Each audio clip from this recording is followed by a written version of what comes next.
다니엘이 밤에 한 꿈을 꾸었습니다. 하늘의 동서남북 네 방향에서 큰 바람이 일어나더니 바다로 몰려갔습니다. 그러자 바다에서 큰 짐승 넷이 차례대로 올라옵니다. 묵시문학에서 거친 바다는 세상을 가리킵니다. 바다에서 짐승이 올라왔다 하는 것은 이제 그 짐승들은 앞으로 세상을 다스릴 여러 나라들을 의미합니다. 그 나라들을 짐승으로 묘사한 것은 앞으로 일어날 나라들은 잔인하고 야수성을 가진 그런 나라들이 될 것이다 하는 뜻입니다. 첫째 짐승은 사자 같은데 독수리의 날개 둘이 달려있는 아주 기괴한 모습의 짐승입니다. 그 짐승은 바벨론 제국을 의미합니다. 지금도 바벨론의 유적들 가운데에 날개 달린 사자상을 흔히 볼 수 있습니다. 둘째 짐승이 올라오는데 곰과 같이 생겼는데 몸 한쪽을 들고 서 있고, 그리고 이 사이에는 갈빗대 3개를 물고 있습니다. 이 짐승은 메데와 페르시아 제국을 의미합니다. 메데 페르시아 제국은 맹렬한 기세로 여러 나라들을 집어삼켰는데 꼭 먹이를 공격하기 위해서 몸을 들고 서 있는 그런 곰의 이미지와 같습니다. 그 다음에 세 번째 짐승이 올라오는데 표범같이 생겼는데 또 이놈은 날개가 넷이 달려있고 그리고 머리도 넷입니다. 표범은 세상에서 가장 빠른 짐승 아닙니까? 이 짐승은 헬라 제국을 의미합니다. 헬라 제국은 알렉산더 대왕 시절에 정말 표범처럼 신속하게 온 세상을 점령했던 나라입니다. 머리가 내신 것도 그대로 이루어졌습니다.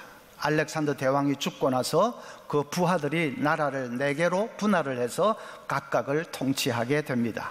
머리가 내신 것이죠. 그 다음에 4번째 짐승이 올라오는데 이 짐승은 뭐라고 딱히 말을 할 수 없을 정도로 아주 무섭게 생겼고, 특별히 쇠로 된 이가 있어서 닥치는 대로 물어뜯고 찢어버리고 짓밟고 그렇게 합니다. 이 짐승은 역사상에 가장 강력했던 나라 로마 제국을 의미합니다. 그 짐승에게는 뿔이 10개가 있습니다. 묵시문학에서 뿔은 왕권을 상징합니다. 그래서 그 10개의 뿔은 로마 제국으로부터 파생되어 나오는 여러 나라들을 의미합니다. 많은 학자들이 그 나라들은 바로 오늘날의 유럽 여러 나라들을 가리키는 것으로 해석을 합니다. 그렇다면 이 네 짐승의 환상은 바벨론 제국 때부터 오늘날 유럽에 이르기까지 2600년의 세상의 역사를 보여주는 것입니다. 여러분 놀랍지 않습니까? 다니엘이 꿈을 꾸면서 환상을 보았는데 그것은 앞으로 2600년 동안에 펼쳐질 이 세상 역사를 그대로 보여주는 것이었습니다. 그런데 중요한 것은 이제 8절에 있습니다. 내가 그 뿔을 유심히 보는 중에 다른 작은 뿔이 그 사이에서 나더니 첫 번째 뿔 중에 셋이 그 앞에서 뿌리까지 뽑혔으며 이 작은 뿔에는 사람의 눈 같은 눈들이 있고 또 입이 있어 큰 말을 하였더라. 뿔 하나가 돋아났는데, 그러니까 왕권을 의미하죠. 그런데 이 뿔에는 이 예시하는 눈도 많이 달려있고 또 무슨 미혹하는 그런 큰 입이 있었다. 이 뿔은 바로 적그리스도를 의미합니다.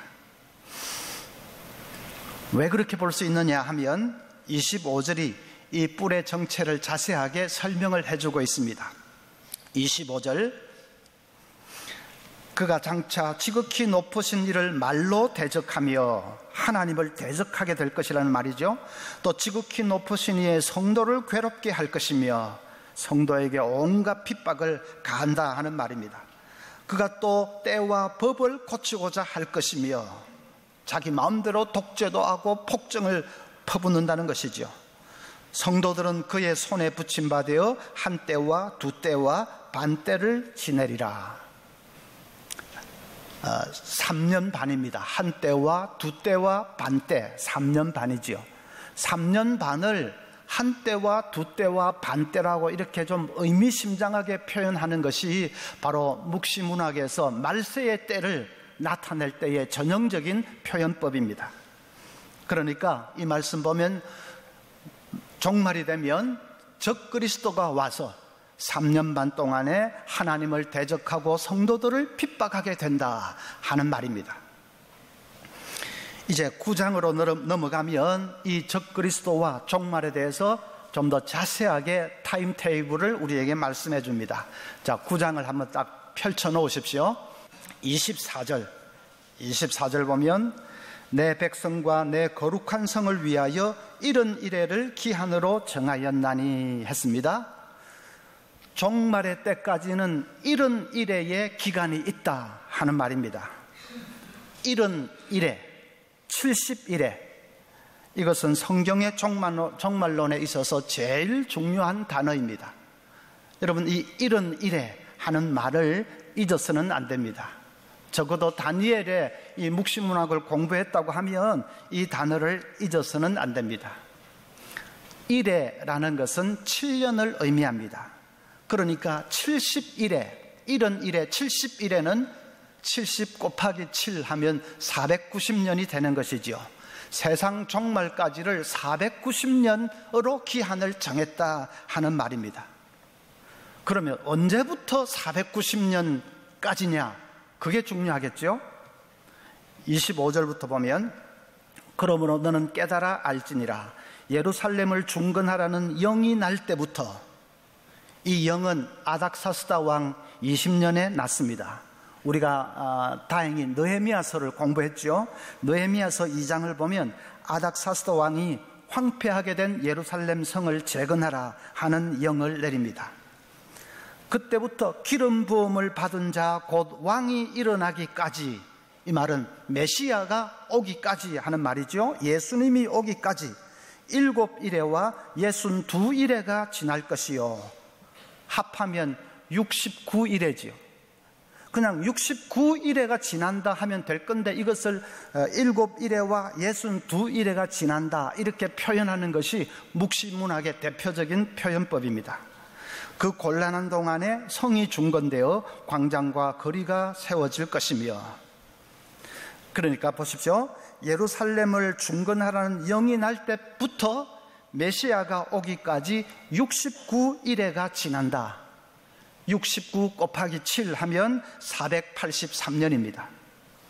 아닥사스다 왕 20년부터 483년을 지내면, 그러면 주후 37년 내지 38년이 됩니다. 예수님이 십자가에서 돌아가신 것이 주후 33년이니까 4년 내지 5년 정도 차이가 있습니다. 왜 차이가 생길까 학자들이 고민을 하고 연구를 했는데, 그러다가 발견한 것이 그 당시 유대인들 달력은 1년을 360일로 계산한다는 것을 알아냈습니다. 그래서 1년을 360일로 계산을 해서 483년을 이렇게 해보면, 그러면 주후 33년이 됩니다. 예수님 죽으신 해와 정확하게 일치를 합니다. 여러분, 놀랍지 않습니까? 다니엘이 이 환상을 본 것이 예수님 오시기 550년 전의 일입니다. 550년 전에 예언한 것이, 그것이 한치의 오차도 없이 정확하게 맞아떨어지는 것입니다. 진짜로 소름이 끼칠 정도입니다. 자, 그 다음에 26절을 보면 62일의 후에 기름 부음을 받은 자가 끊어져 없어질 것이며, 그리스도께서 죽으실 것을 말하는 것이죠. 장차 한 왕의 백성이 와서 그 성읍과 성소를 무너뜨리려니와 그의 마지막은 홍수에 휩쓸림 같을 것이며 또 끝까지 전쟁이 있으리니 황폐할 것이 작정되었느니라. 자, 이 왕이, 장차 올 이 왕이 바로 적그리스도입니다. 적그리스도는 장차 올 것이라, 장차라고 말했습니다. 그러니까 61일에가 중요한데 그 중에 69일에는 예수님 죽으시기까지 해서 다 지나갔고, 그리고 70일에 중에 한 일에만 남았는데 그 한 일에는 장차 이루어질 것이라고 했습니다. 장차 한 일회가 되면 적그리스도가 올 것이고 그가 성도들을 대대적으로 핍박하게 된다 하는 것입니다. 한 일회가 몇 년이죠? 정신 똑바로 차리십시오. 7년이라고 했습니다. 7년 동안에 장차 그 7년이 되면 적그리스도가 와서 대대적으로 활동하게 될 것이고 그때 또 무서운 환난도 닥치게 될 것입니다. 그리고 나면 예수님이 재림하셔서 세상을 심판하게 된다 하는 말입니다. 다시 이제 정리를 하면 70일회 중에 69일회는 지나갔고 그리고 한 일회가 남아 있습니다. 69일회와 마지막 한 일회 사이에 긴 간격이 있습니다. 학자들은 이것을 괄호 안의 시간이라고 부릅니다. 지금 우리가 살고 있는 바로 이 시대지요. 이 시대에 세계 선교가 이루어지고 복음이 땅 끝까지 전파되는 그런 일들이 쭉 일어납니다. 그 괄호 안의 시간이 다 끝나면 드디어 마지막 남아있던 한 일회가 시작됩니다. 그 7년이 이제 되면 그러면 세상 종말이 우리 예수님의 재림이 본격적으로 이제 카운트다운에 들어가게 되는 것입니다. 27절을 보면 그가 적그리스도를 말합니다. 장차 종말의 때를 말하죠.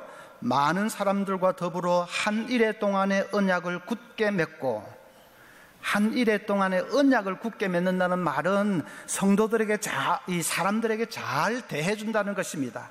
온갖 축복을 약속해주고 언약을 맺습니다. 환심을 사기 위해서, 사람들을 미혹하기 위해서 그렇게 합니다. 그리고는 그가, 적그리스도가 그 일회의 절반에 3년 반 동안에 하는 말이죠, 제사와 예물을 금지할 것이며 예배와 종교 활동을 금지한다는 말입니다. 또 포악하여 가증한 것이 날개를 의지하여 설 것이며 온갖 포악하고 가증한 일들을 자행하게 된다 하는 말입니다. 또 이미 정한 종말까지 진노가 황폐하게 하는 자에게 쏟아지리라 하였느니라. 자, 이 말은 전쟁이나 자연재해나 질병 등으로 인해서 세상이 황폐하게 된다, 세상이 대환란의 용광로 속에 던져지게 된다 하는 말입니다. 그런데 여기에서 이제 해석이 엇갈립니다. 묵시문학은 워낙 난해하기 때문에 학자들 간에서도 해석이 엇갈립니다. 세대주의라는 그런 학파가 있는데, 세대주의 학자들은 이 마지막 한 일회 동안의 핍박과 환난은 유대인들에게 닥치는 것이라고 해석합니다. 유대인들은 예수님을 메시아로 그렇게 인정을 하지 않지요. 그 사람들은, 저 이스라엘 사람들은 지금도 진짜 메시아가 올 것이라고 기다리고 있습니다.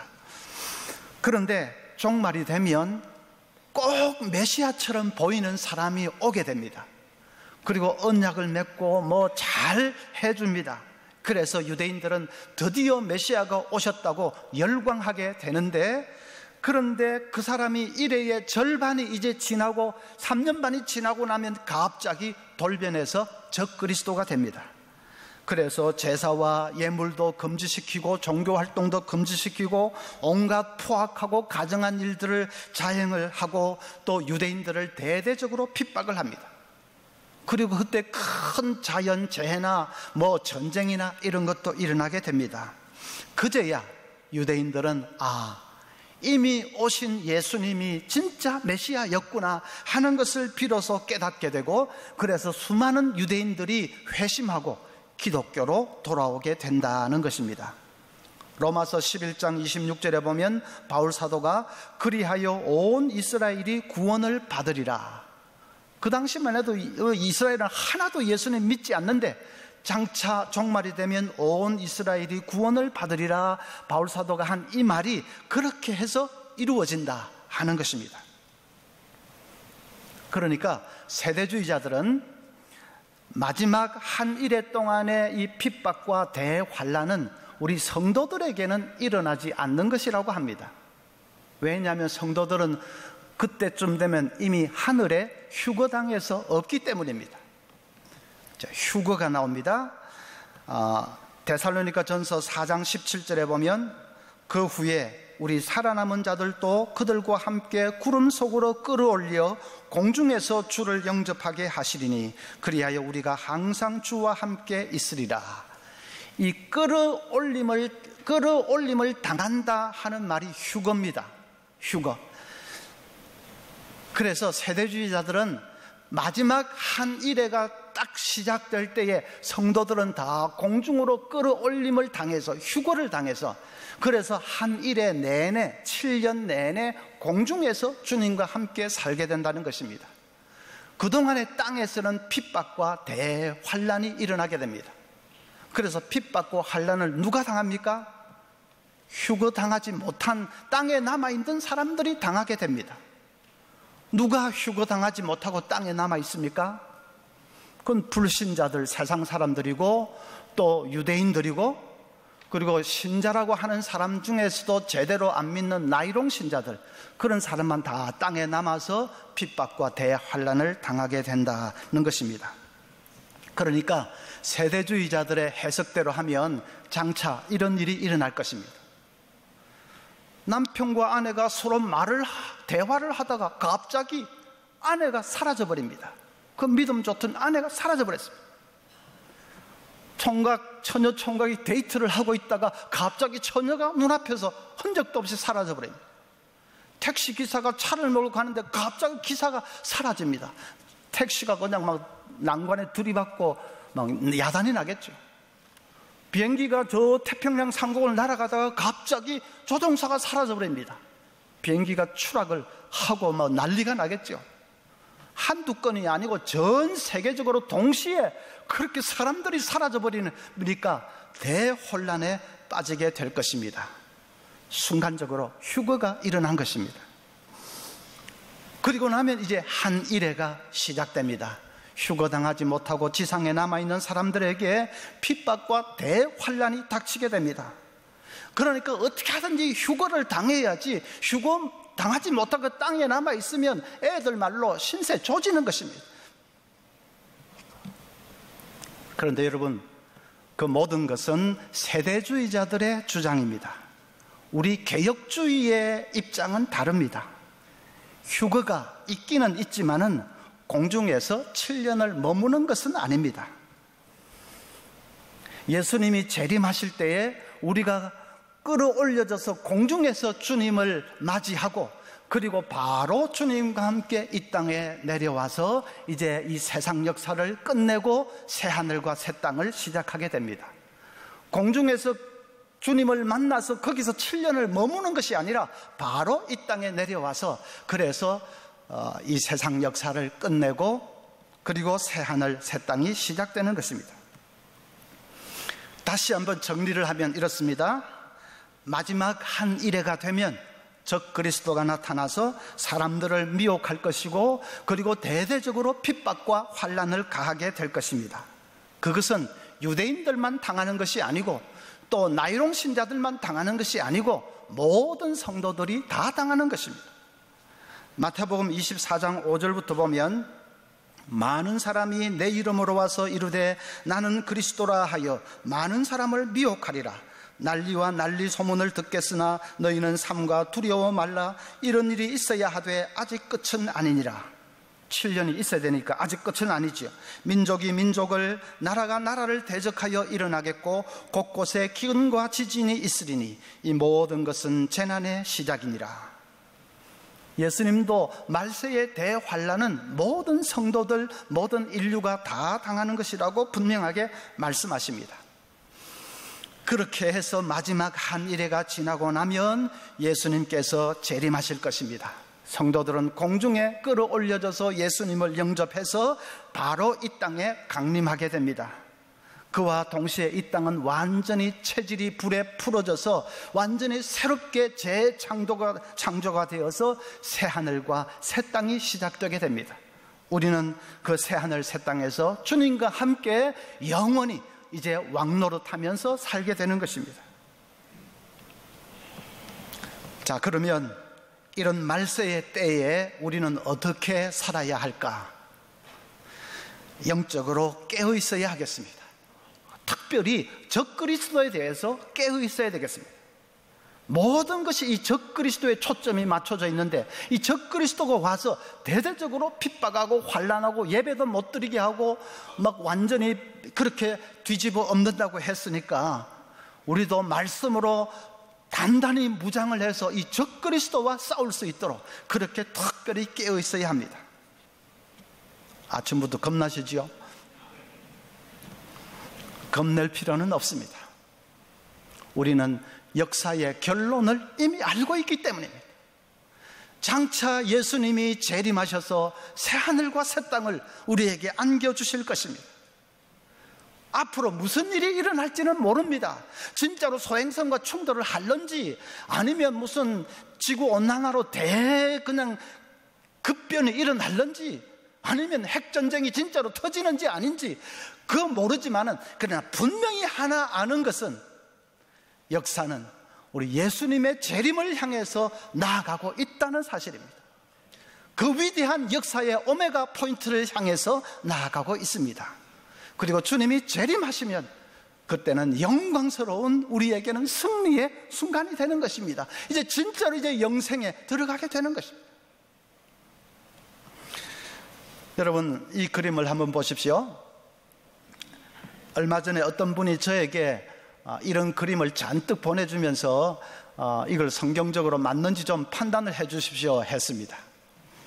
자, 이 보면 다니엘의 71회, 70일에 대한 것이죠. 483년 69일에는 지나갔고, 그 다음에 과로안의 시간이 여기도 그대로 있기는 있습니다. 그리고 마지막에 7 해놓았죠. 마지막 한 일회가 남아 있습니다.